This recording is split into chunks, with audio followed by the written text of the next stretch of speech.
Assalamualaikum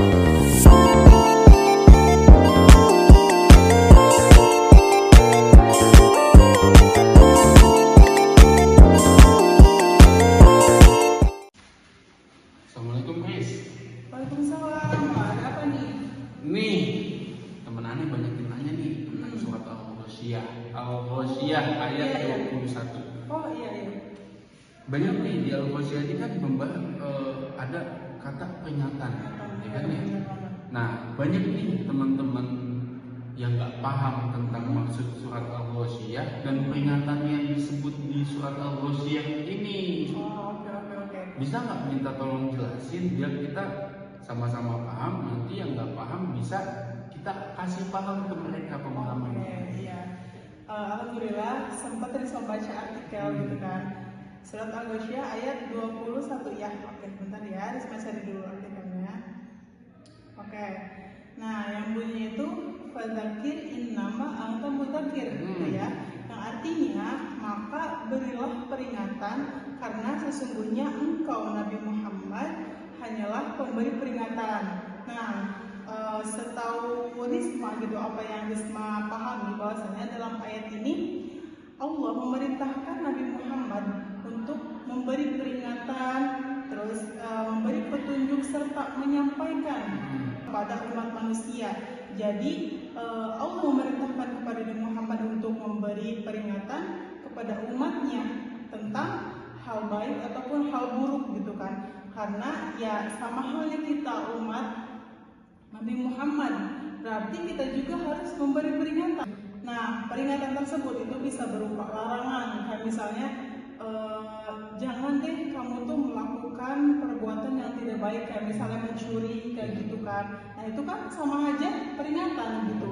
Nah, terus peringatan juga bukan cuma sekedar hal-hal negatif, tapi hal-hal yang positif juga. Kayak misalnya, ayo kita kerjakan sholat 5 waktu nih, gitu kan. Nah, itu juga sama aja peringatan. Jadi peringatan di sini bahwasanya Allah memerintahkan kepada Nabi Muhammad untuk memberi peringatan. Nah, peringatan itu berupa hal-hal baik ataupun hal-hal buruk seperti itu. Nah, ada juga nih dalam artikel bahwasannya perintah itu berupa syariat yang mana Allah Subhanahu wa Ta'ala tetapkan atas hambanya di muka bumi, yaitu syariat yang dapat menyelamatkan mereka dari kesengsaraan dunia dan mengutamakan kemaslahatan bagi mereka. Rasulullah Shallallahu Alaihi Wasallam diperintahkan untuk menyampaikan kepada umatnya tentang risalah Allah Subhanahu wa Ta'ala yang menjelaskan kewajiban mereka sebagai hamba. Itulah tugas utama seorang Rasulullah sebagai pemberi peringatan. Nah, ada juga firman Allah Subhanahu wa Ta'ala yang artinya, jika mereka berpaling, maka kami tidak mengutus kamu sebagai pengawas bagi mereka. Kewajibanmu tidak lain hanyalah menyampaikan risalah.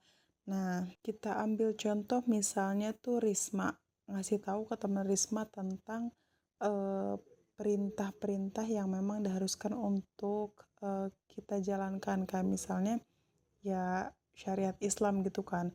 Nah, terus ada aja teman Risma yang kayak apaan sih lu gitu, so suci banget gitu kan, pasti itu ada aja. Dan ya udah deh gitu, gak apa-apa, kita gak usah merasa tersakiti gitu, karena ya yang penting kita udah melakukan suatu hal yang baik, yaitu menyampaikan gitu kan, memberitahu kepada teman-teman kita tentang hal-hal baik. Nah, kalau misalnya mereka nggak menerima apa yang kita sampaikan, ya udah gak apa-apa, karena itu ya kembali lagi kepada tugasnya Allah gitu, yang memang ya udah biarkan Allah aja yang merubahnya gitu. Kalau misalnya kita ya udah tugasnya hanya menyampaikan. Nah, mungkin itu aja ya. Risma juga ada nih pertanyaan dari teman Risma yang mana Risma juga belum paham kan. Katanya gini, ayat 22. Makna dari Quran Syurah itu apa sih katanya gitu. Karena dia tuh baca ayatnya, tapi dia tuh gak ngerti maknanya. Jadi dia tuh pengen tahu, terus nanya ke Risma. Sedangkan Risma belum paham gitu. Nah, siapa tahu Obed paham nih gitu. Gimana tuh? Surat Al-Syu'ara itu masalah yang tentang Al-Quran ya? Pembelajaran Iya, pembelajaran Al-Quran, iya. Di sini sih artinya, bacain dulu gak artinya? Nah, demikianlah kami mewahyukan kepadamu Nabi Muhammad ruh atau Al-Quran dengan perintah kami, Sebelumnya engkau tidaklah mengetahui apakah kitab Al-Quran dan apakah iman itu. Tetapi kami menjadikan Al-Quran cahaya yang dengannya kami memberi petunjuk siapa yang kami kehendaki di antara hamba-hamba kami. Sesungguhnya engkau benar-benar membimbing manusia ke jalan yang lurus. Seperti itu. Iya, jadi tentang pembelajaran Al-Quran ya intinya ya. Iya, jadi surat Asy-Syu'ara ini kan menganjurkan, mewajibkan kita ya untuk belajar tentang Al-Quran.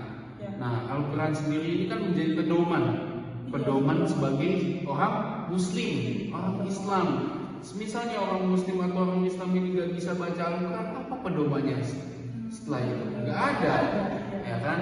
Jadi orang Islam, orang Muslim itu wajib untuk belajar tentang Al-Quran. Bukan hanya tentang belajar membacanya juga, tapi mengartikan, memahami pedoman hidup mereka dan juga bisa masuk ke dalam hati mereka. Gitu loh. Jadi Al-Quran ini bisa menyebabkan sesuatu yang sangat positif kepada diri kita semua sebagai umat muslim. Maka itu banyak orang-orang di anak zaman sekarang yang memang perlu kita coba, perlu kita bawa untuk apa? Untuk belajar Al-Quran.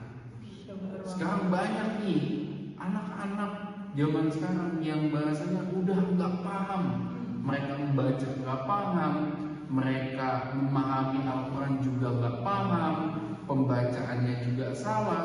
Yang harus benar-benar kita bawa mereka untuk apa? Untuk bisa membaca Al-Quran dan bisa memahami isi Al-Quran.